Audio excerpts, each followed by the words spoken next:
Merci pour votre fidélité d'écoute à Nana FM, vous qui nous suivez sur la 95.5, le 3W, nanafm.tg ou encore sur le bouquet Canal Plus numéro 575.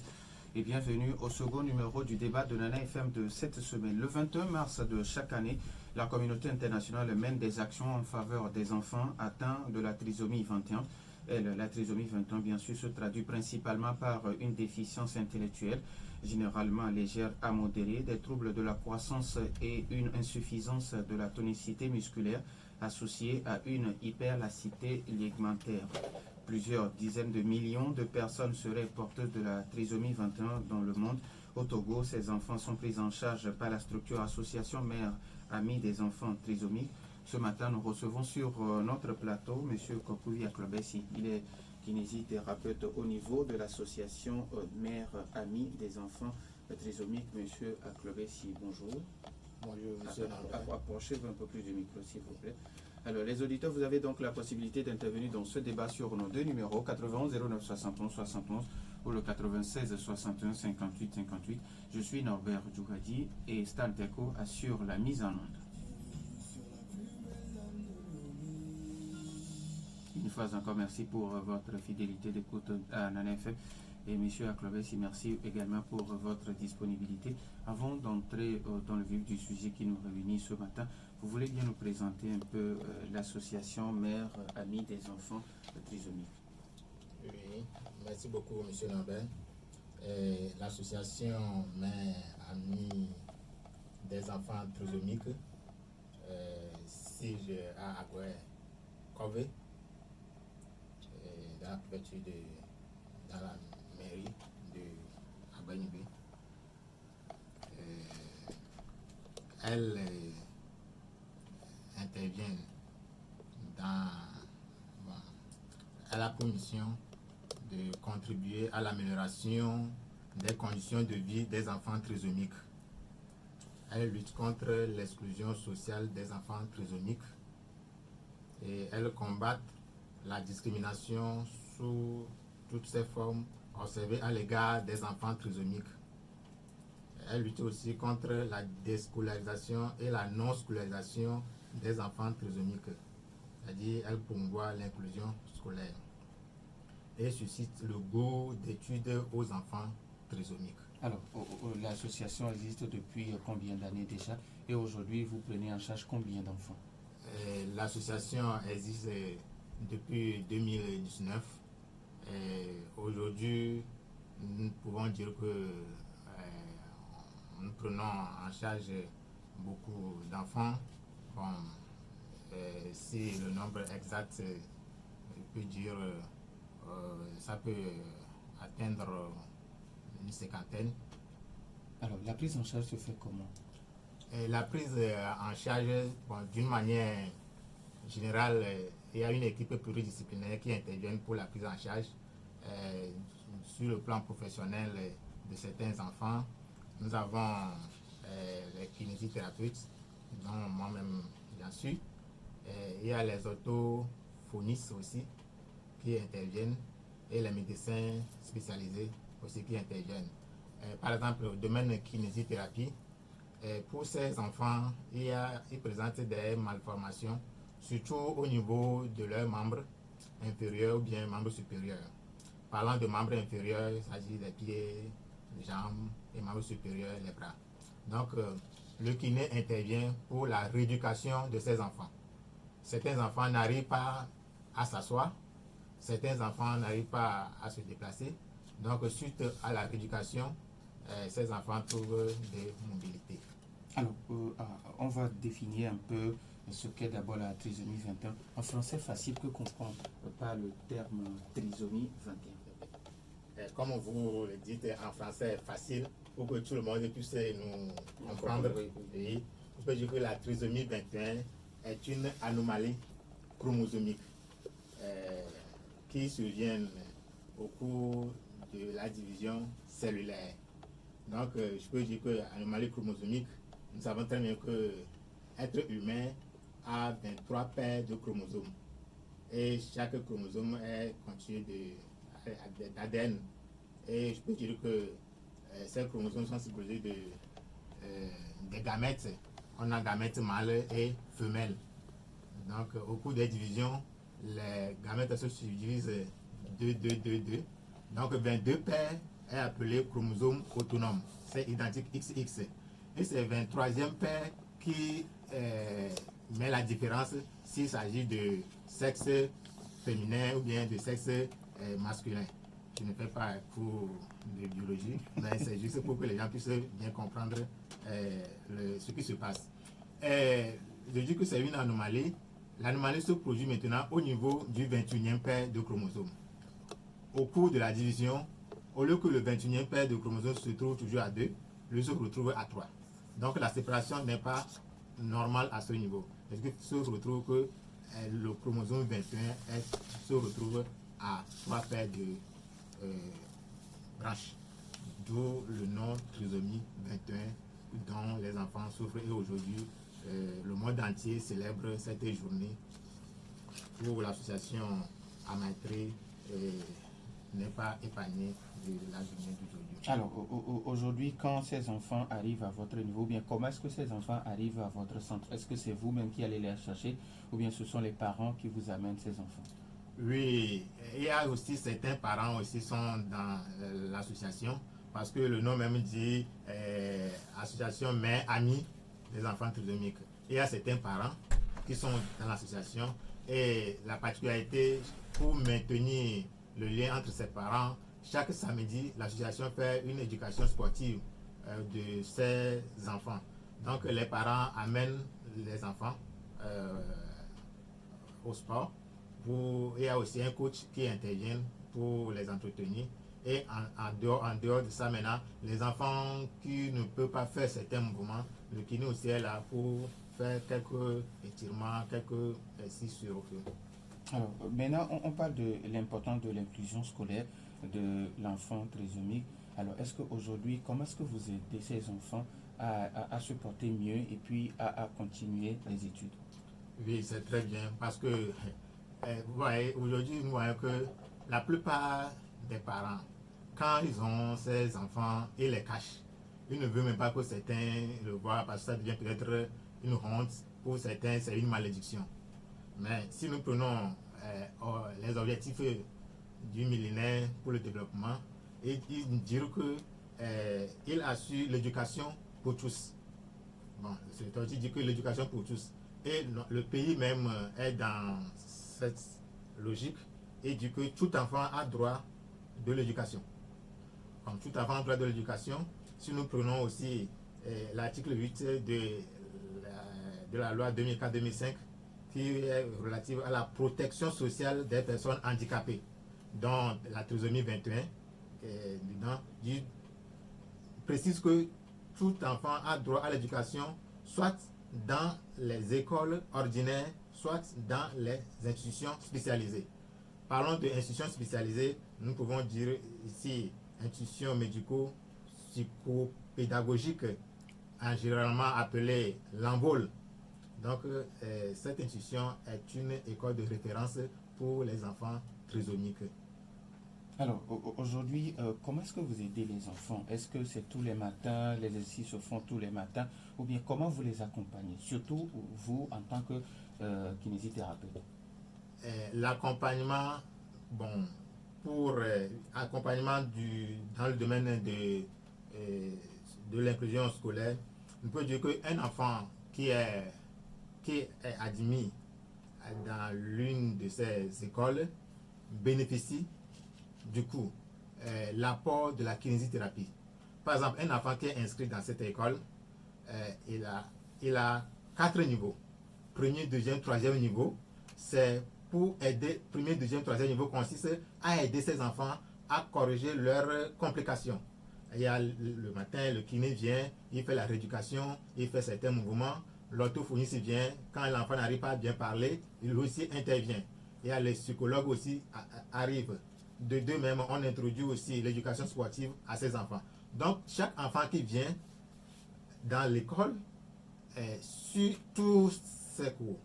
Et en fonction de leur évolution psychologique, on peut dire que cet enfant, cette année, il va aller au groupe 1.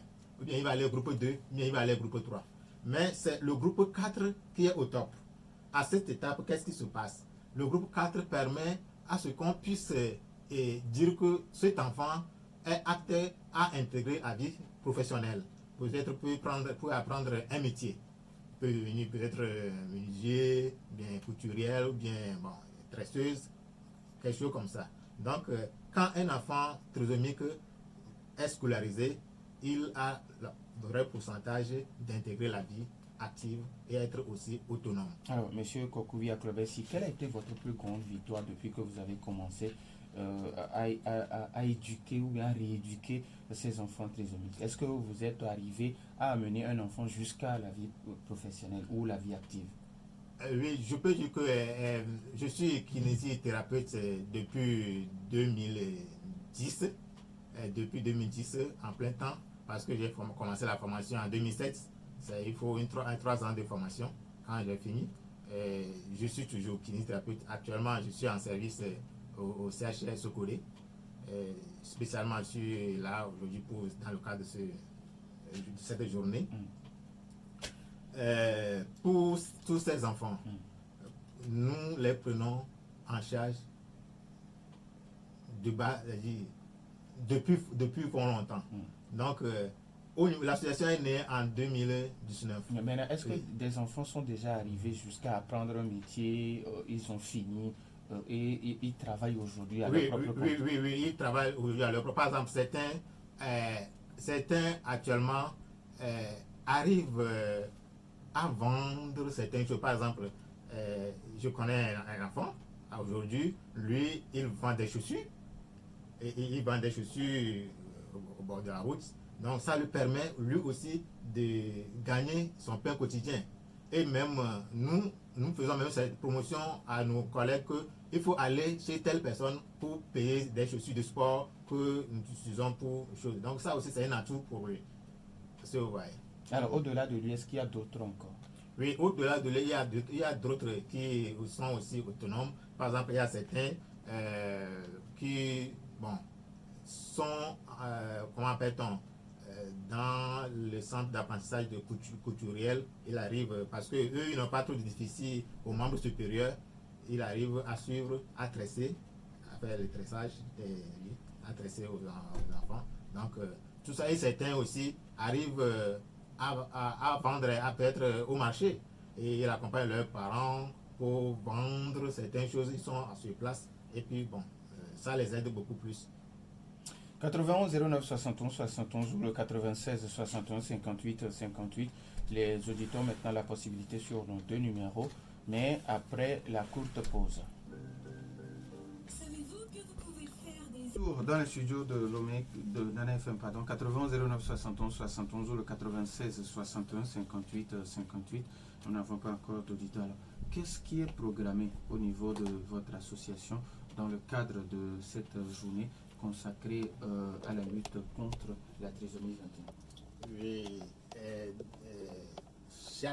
chaque année, l'association fait toujours des actions. Par exemple, l'année passée, et je peux parler ainsi, l'année passée, on a plus insisté sur le thème prise en charge pluridisciplinaire des enfants trisomiques. Et cette année, nous avions voulu mettre accent sur l'inclusion scolaire de ces enfants. Et chaque année, nous visitons les écoles en vol, comme je disais, écoles en vol qui sont à Lomé. Et notre objectif aussi, c'est d'étendre ça sur toute l'étendue du territoire. D'abord, on va revenir sur les activités, mais nous avons promis au titre en ligne. Nana FM, allô? Oui, alors bonjour. Mas Dalido Gome, bonjour. Bonjour à vos invités. Je voudrais vous poser deux questions. Oui, allez-y. J'ai appris sur matin sur ici, on parlait justement de la trisomie inférieure. Oui. On disait que c'est décelable qu'un enfant est encore fœtus dans le ventre de sa mère. Je voudrais demander à votre invité, n'ont-ils pas encore trouvé le moyen de supprimer cette gamète? Je ne sais pas si c'est le bon terme, et parasite avant que le fœtus devienne bon. Première question. Maintenant, quelqu'un qui est atteint de la trisomie 21, peut-il avoir un enfant? Si tel est le cas, est-ce que en fécondant ou bien en donnant naissance à je sais pas comment le dire. Bon, est-ce qu'il peut transmettre cette anomalie à son enfant? Voilà. D'accord. Ça. Hmm. Merci, bonne journée. Merci et bonne journée à vous aussi. 80 09 71 71 ou le 96 61 58 58. Les auditeurs ont toujours la possibilité. Alors, on va d'abord parler des questions de notre auditeur avant de revenir aux activités. Il demande que ce matin, il suivait sur la BBC où on disait que c'est décelable depuis que le fœtus est encore dans le ventre.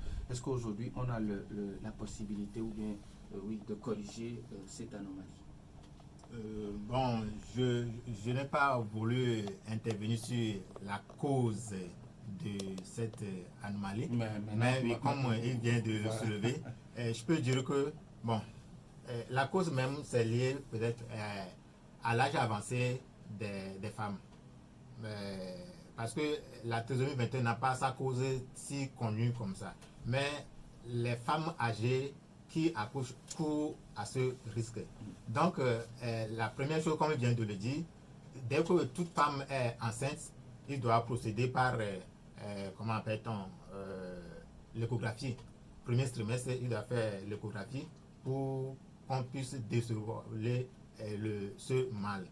Et actuellement, il y a des techniques qui interviennent. Si réellement on constate que la trisomie 21, la branche se présente à 3 branches, il y a des techniques qui interviennent jusqu'à ce que, dès que l'enfant est né, on l'assiste pour que le mal ne puisse pas se développer comme ça se doit. Alors, maintenant, il demande, est-ce que quelqu'un qui est déjà atteint de la trisomie 21, est-ce que cette personne peut avoir des enfants? Et si elle peut avoir des enfants, est-ce qu'elle ne va pas transmettre l'anomalie à son enfant? Bon,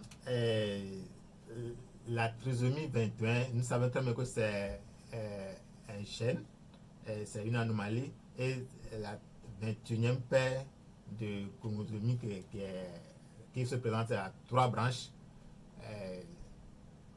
Bon, à cette question, je me réserve. Nous sommes sur comment appelle-t-on, une chaîne. Je ne veux pas le dire que si il y a l'union entre comment appelle-t-on, un être humain, bien quelqu'un qui a trisomie 21 qui fait couple, va donner forcément un enfant à trisomie 21. Ça, je ne suis pas sûr, parce que je ne donne pas une réponse affirmative pour dire que oui, forcément il va donner un enfant trisomique, bien il ne va pas donner un enfant trisomique. Donc à cette question, je dis que je me réserve sur cette question. D'accord. 80 09 71 71 ou le 96 61 58 58. Les auditeurs ont toujours la possibilité. Maintenant, on revient aux activités de cette célébration. Oui, aujourd'hui, l'association à 13h30, l'association se retrouve au centre culturel de Lomé, à Goué. Le centre culturel Lomé là? Oui, à Goué Nibé, où il va faire un conférence débat sur le thème aussi, en collaboration avec JCI, Jeune Chambre Internationale, où il y aura débat sur ça. Et bien avant, la semaine, je pense que hier, on a assisté 2 centres en pôle où on les a apporté les non-vivres et les vivres, par exemple un peu de riz, un peu de mots, de papier hygiénique, pour qu'on puisse aider ces enfants dans le prise en charge, surtout dans le milieu scolaire. Alors, quand vous parlez aujourd'hui de l'inclusion de ces jeunes dans les milieux éducatifs, est-ce que vous voulez que ces enfants intègrent les écoles normales ou il faut les aider à intégrer les écoles spécialisées? Il y a certains enfants, l'atteinte n'est pas si prononcée. Donc, si l'atteinte n'est pas si prononcée, ils peuvent intégrer l'école normale. Mais il peut intégrer l'école normale jusqu'à un niveau donné et rentrer dans l'apprentissage. Parce que l'étude ont prouvé que ceux qui ont la trisomie 21 sont plus éveillés dans les trucs manuels que pour continuer leur profession sur le plan de l'éducation, jusqu'à aller à l'étude supérieure comme ça. Donc dans l'apprentissage, ils sont plus éveillés. Alors, est-ce que il vous arrive souvent de sensibiliser les parents sur ce mal? Oui, l'association intervient toujours dans ces choses. Il organise des séances d'écoute, de sensibilisation, de porte à porte à l'endroit de ses parents pour qu'ils puissent faire tout retour à s'inscrire ses enfants dans les écoles spécialisées. C'est bien vrai que le coût est un peu exorbitant, mais surtout pour les écoles spécialisées, comme d'autres associations aussi interviennent, ça fait que il arrive à intégrer les enfants là-bas. Alors, vous parliez entre-temps des organismes qui interviennent dans l'inclusion scolaire des enfants trisomiques. Vous avez parlé des envols. Au-delà des envols, est-ce qu'il y a d'autres établissements? Au-delà des envols, les établissements qui sont là sont des établissements privés qui coûtent très cher. Donc, ça fait que certains parents n'arrivent pas à accéder à ça. Donc, c'est pourquoi nous invitons beaucoup de gens à aller au score des envols. Parce que l'envol a fait que presque dans chaque région, il y a ça. À Lomé, nous avions 4. À Tapamé, Soukode, Kara, Dapaon, on a un dans leur milieu. Donc, chaque parent peut aller s'inscrire leurs enfants dans ces écoles. Alors, aujourd'hui, quand vous parlez de ces enfants où les parents sont obligés de les cacher, est-ce que vous avez cherché à comprendre pourquoi, alors qu'il y a des établissements spécialisés qui peuvent aider ces enfants à aller mieux? Oui, j'ai dit au début que pour certains parents, c'est de l'ignorance et c'est la honte pour eux de cacher ses enfants. Parce que pour eux, certains m'ont dit que c'est une malédiction qui est chez eux. Et ils cachent ses enfants. Et certains même ne savent même pas que les enfants peuvent aller à l'école. Ouais, certains même ne savent pas que les enfants peuvent aller à l'école. À travers notre sensibilisation, à travers notre mouvement, certains enfants disent que si c'est comme ça, moi je vais faire tout pour aller. Par exemple, je vous donne un exemple. Notre présidente de la maîtrise, ce qui l'a motivé à ce qu'ensemble on a pu mettre en place cette association, elle a sa propre fille qui est victime de cette anomalie. Mais actuellement, si vous voyez la fille, vous ne saurez pas qu'elle est trisomique. C'est grâce à l'éducation scolaire et consorts. Donc, nous encourageons tous les parents de faire tout pour dénicher ces enfants qui sont là et qui sont à la maison. Parce que plus l'enfant est à la maison, plus il développe le risque de complications, d'autres choses. Ce n'est pas que tu as seulement la trisomie 21, mais en dehors de ça, il y a des complications qui s'installent. L'enfant ne peut même pas s'asseoir, ne peut même pas aucune activité. Voyez, ça devient la charge lourde pour les parents. Donc, c'est pourquoi cette journée est très, très, très importante pour que nous puissions informer les gens. C'est la raison aussi pour laquelle nous sommes sur votre chaîne en AFM aujourd'hui, pour que toute la population puisse nous écouter. Maintenant, quand vous parlez de sensibiliser les enfants, aujourd'hui vous avez une conférence débat. Qui peut participer à cette conférence? Tout le monde peut participer à cette conférence. Tout le monde est invité à cette conférence. Oui. Alors, est-ce qu'il vous arrive souvent d'aller dans les établissements scolaires, parler de ce mal aux enfants pour que, alors, tous les enfants puissent aller sensibiliser leurs parents à la maison? Très bien. Il nous arrive. On le fait aussi. On va dans les écoles. Oui. Même il y a certains entretiens que nous faisons avec les enseignants aussi, pour qu'au moins si ces enfants sont là, il y a une manière aussi de les encadrer. De ne pas les laisser. Même nous sommes en train de faire certaines études pour voir aussi l'état. Par exemple, lors de la composition, il y a certains enfants où leur atteinte n'est pas si grave, qui vont dans les écoles normales. Normalement, par exemple, si on donne une épreuve, peut-être que je prends qui est au CP2, quand on dit que l'épreuve doit être faite dans 30 minutes, pour ces enfants, on peut leur donner peut-être 50 minutes pour qu'il puisse prendre son temps pour bien réussir. On devait le favoriser d'une part dans certaines choses. Donc, on est en train de faire tout ça là. Alors, Avec ces vous en enfants. tant que kinésithérapeute, où vous prenez en charge ces enfants atteints de la trisomie 21, quelles sont les difficultés que vous rencontrez dans l'exercice de votre fonction? Oui, nous rencontrons beaucoup de difficultés. Tout d'abord, première difficulté, c'est lié aussi au rendez-vous. Hein. Les parents n'arrivent pas à répondre au rendez-vous que nous leur donnons régulièrement parce que ce n'est pas une question de 2 ou 3 séances. Ce n'est pas une maladie de paludisme, on dit que tu prends 3 jours de traitement et ça va finir. Peut-être tu viens, on t'observe, après le bilan, on dit que tu vas faire peut-être 10 séances, 20 séances et renouveler peut-être à raison de fréquence de 3 par semaine jusqu'à ce que tu viennes. En fait. Mais il y a des difficultés qui sont liées au niveau des complications.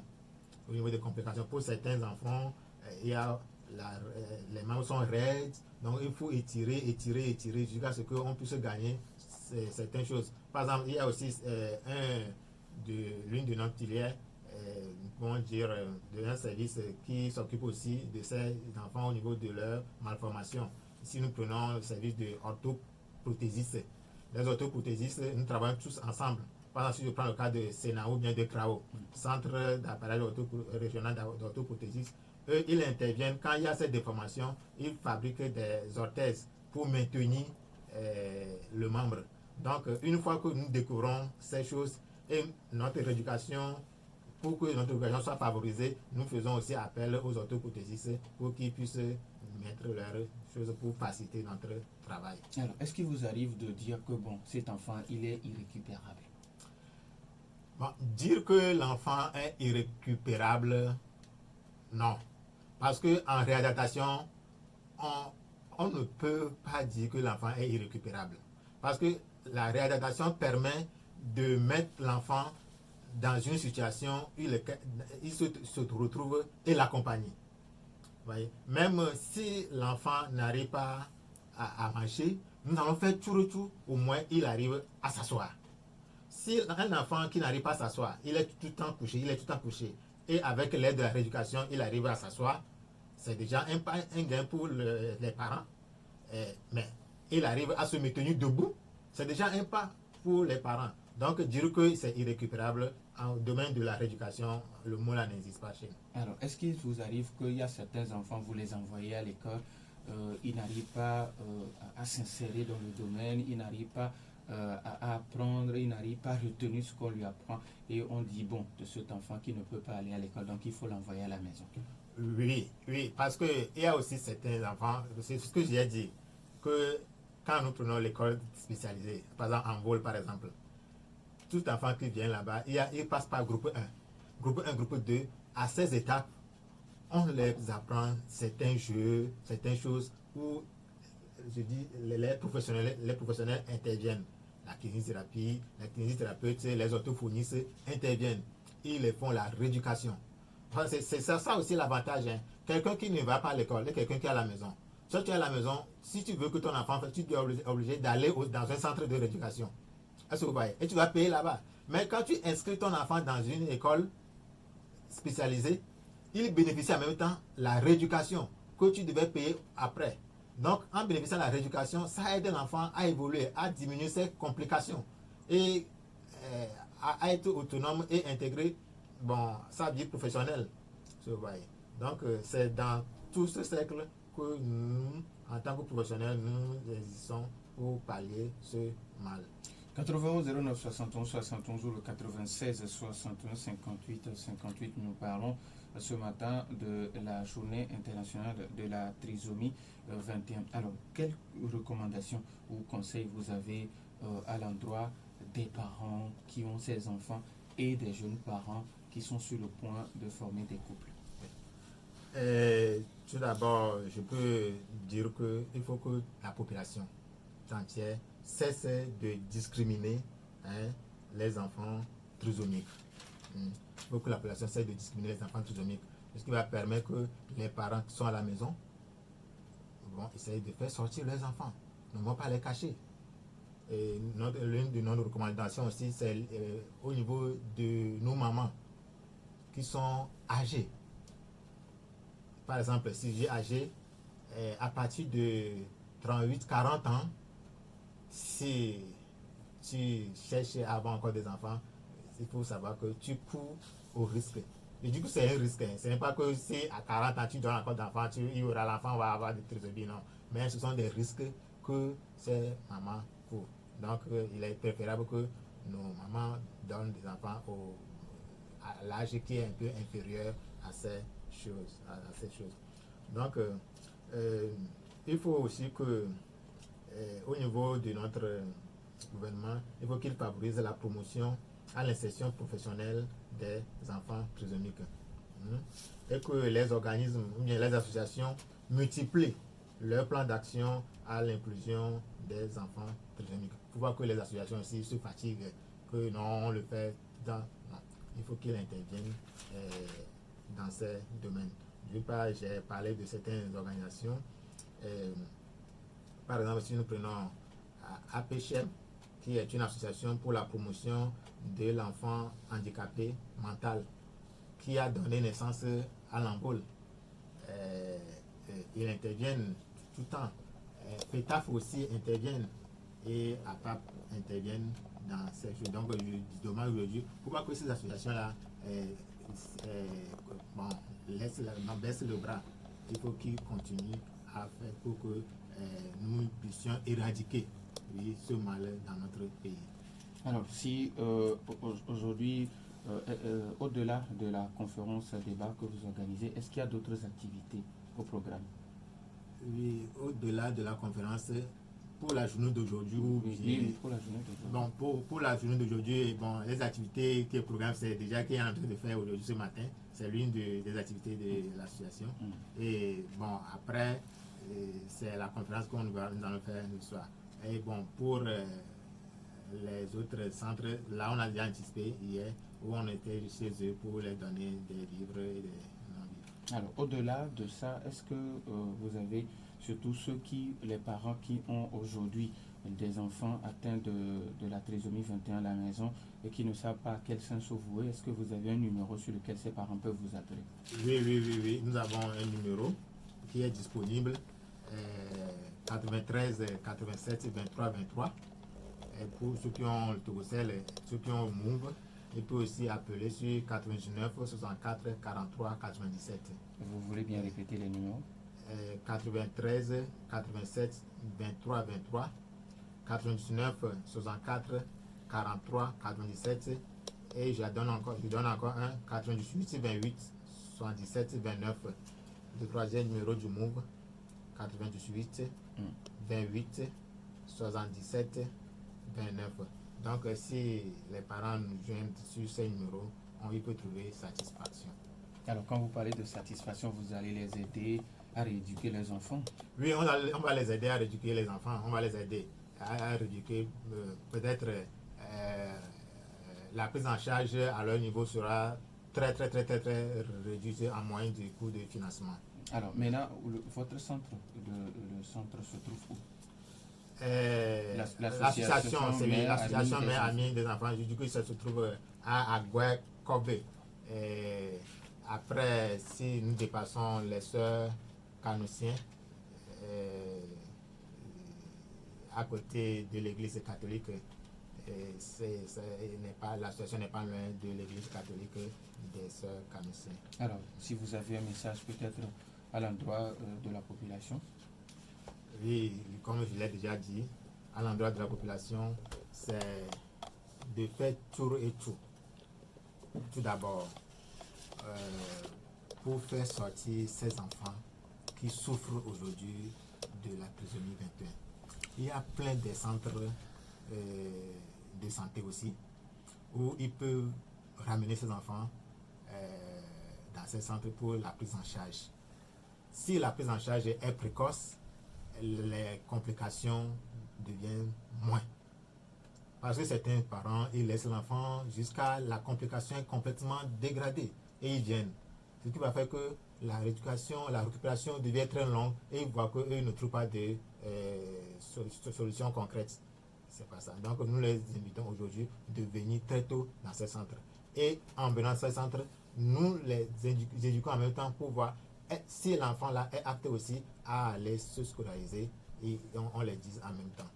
Donc c'est très important et que la population aussi cesse de discriminer ses enfants et que toute personne qui a un handicap en général cesse la discrimination à l'envers de ses enfants. Nous disons merci à M. Kokoui Aklobessi. Il est kinésithérapeute au niveau de l'association Mère Amie des enfants trisomiques. Merci également à Stan Teko pour la mise en onde de Je suis Norbert Douadi. Fin de ce débat. Bonne suite de nos programmes.